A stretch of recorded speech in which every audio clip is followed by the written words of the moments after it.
Hello friends, welcome to our channel. Friends, நான் உங்கள் அபி. இன்றைக்கி இந்த வீடியோவில் நம்ம ரொம்ப டேஸ்ட்டான ஒயிட் குருமா எப்படி செய்யுதுன்னு பார்க்கலாங்க. ஒரு முறை இந்த மாதிரி ஒயிட் குருமாவை நீங்கள் சப்பாத்திக்கோ பூரிக்கோ தோசைக்கோ செஞ்சு சாப்பிட்டு பார்த்துட்டிங்கன்னா நமக்கு வேறு லெவல் டேஸ்ட்டாக இருக்குங்க. இப்போ வாங்க இது எப்படி செய்யுதுன்னு பார்க்கலாம். நான் இன்றைக்கி அரை மூடி தேங்காய் எடுத்து அதை இந்த மாதிரி சின்ன சின்ன பீசஸாக கட் பண்ணி வச்சுருக்கேன். அதை ஒரு மிக்ஸி ஜாரில் சேர்த்துட்டு அரை ஸ்பூன் அளவு சோம்பு, பட்டை 3-4 துண்டு, கிராம்பு 3 சேர்த்துக்கோங்க. கூடவே பிரியாணி எல்லாம் சேர்த்துக்கோங்க.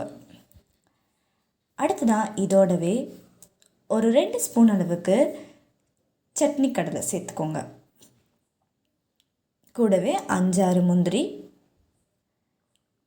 காரத்துக்கு ஏற்ற மாதிரி பச்சை மிளகாய் சேர்த்துக்கலாம். நான் இன்றைக்கி 2 பச்சை மிளகாயை சேர்த்துருக்குறேங்க. இது கொஞ்சமாக மட்டும் தண்ணி சேர்த்துட்டு நல்லா இந்த மாதிரி பேஸ்ட்டாக அரைச்சி எடுத்துக்கோங்க. அடுத்ததாக அடுப்பில் ஒரு பாத்திரம் வச்சுட்டு அது சூடானதுமே 3-4 ஸ்பூன் அளவுக்கு எண்ணெய் சேர்த்துக்கோங்க. எண்ணெய் சூடாயிடுச்சு. கொஞ்சமாக சோம்பு, 3 கிராம்பு, ஒரு 2 துண்டு பட்டை இதெல்லாம் சேர்த்துக்கோங்க. இதோடவே ஒரு பிரியாணி இலையும் சேர்த்து விட்டுக்கோங்க. அடுத்ததாக ஒரு கொத்து கறிவேப்பிலை எடுத்துகிட்டு உள்ளார சேர்த்துக்கோங்க. சேர்த்துட்டு இதை நல்லா மிக்ஸ் பண்ணி விட்டுருங்க.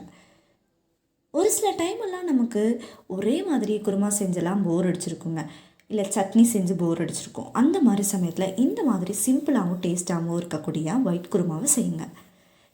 இப்போ இது கூடயும் நான் ஒரு 2 பச்சை மிளகாயை கட் பண்ணிவிட்டு சேர்த்துருக்குறேன். அடுத்ததாக நீளமாக கட் பண்ணி எடுத்து வச்சுருக்கிறேன் பெரிய வெங்காயம் எடுத்துக்கோங்க. அதையும் உள்ளே சேர்த்துட்டு நல்லா இப்போ வதக்கி விட்டுடலாம். நான் கிட்டத்தட்ட இன்றைக்கி ஒரு 2 பெரிய வெங்காயத்தை உள்ளார சேர்த்துருக்குறேன். இந்த ஒயிட் குருமா செய்கிறதுக்கு நமக்கு குறைவான இன்க்ரீடியன்ட்ஸ் இருந்தாலே போதுங்க, டக்குன்னு செஞ்சு முடிச்சிடலாம்.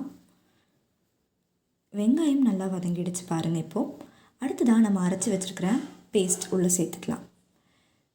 நம்ம ஏதாவது வெஜிடபிள் சேர்க்க விருப்பம் இருந்துச்சு, வீட்டில் அன்றைக்கி வெஜிடபிள் இருக்குது அப்படின்னா கேரட், பீன்ஸ், பட்டாணி, உருளைக்கிழங்கு இந்த மாதிரி வெஜிடபிள்ஸ் எல்லாம் கூட பேஸ்ட்டு சேர்க்கறதுக்கு முன்னாடி உள்ளார சேர்த்து ஒரு 2 நிமிஷம் வதக்கிட்டு அதுக்கப்புறமா இந்த பேஸ்ட் உள்ளார சேர்த்துக்கலாங்க.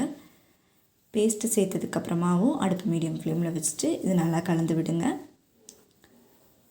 இது நல்லா வேகும்போது நமக்கு அவ்வளோ ஒரு சூப்பரான ஸ்மெல் வருங்க.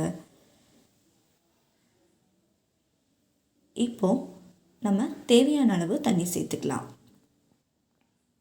ரொம்ப அதிகமாக தண்ணி சேர்க்க வேண்டாங்க, ஓரளவு தண்ணி சேர்த்துட்டு நல்லா மிக்ஸ் பண்ணிக்கோங்க. இதுவரை நம்ம உப்பு சேர்க்கலை அப்படின்னா கொஞ்சமாக உப்பும் சேர்த்துக்கோங்க. உப்பு சேர்த்துட்டு நல்லா இதை மிக்ஸ் பண்ணி விட்டுக்கோங்க. இந்த குருமாவை இதே ப்ரிப்பரேஷனில் செஞ்சு பார்த்துட்டிங்க அப்படின்னா நமக்கு வேறு லெவல் டேஸ்ட்டாக இருக்குங்க. உப்பும் சேர்த்தாச்சு, நல்லா மிக்ஸ் பண்ணிக்கோங்க. அவ்வளோதான், இது கொதி வரட்டும், நம்ம வெயிட் பண்ணலாம். நமக்கு ரொம்ப சூப்பராக சப்பாத்தியும் ரெடி ஆகிட்டுருக்கு, குருமாவும் ரெடி ஆகிட்டுருக்கு. இது நல்லா கொதிச்சிருச்சு, நல்லா சுண்டியும் வந்திருக்கு. மேலால் கொஞ்சமாக மல்லித்தலை தூவிக்கோங்க.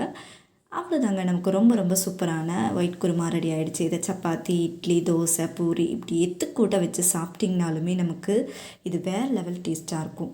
கண்டிப்பாக இந்த சிம்பிளான டேஸ்ட்டான ஒயிட் குருமாவை நீங்களும் உங்கள் வீட்டில் ட்ரை பண்ணி பார்த்துட்டு எப்படி இருந்துச்சு அப்படிங்கிறத மறக்காமல் எனக்கு கமெண்ட் பண்ணுங்கள். இந்த வீடியோ பிடிச்சா லைக் பண்ணுங்கள், ஷேர் பண்ணுங்கள், கமெண்ட் பண்ணுங்கள்.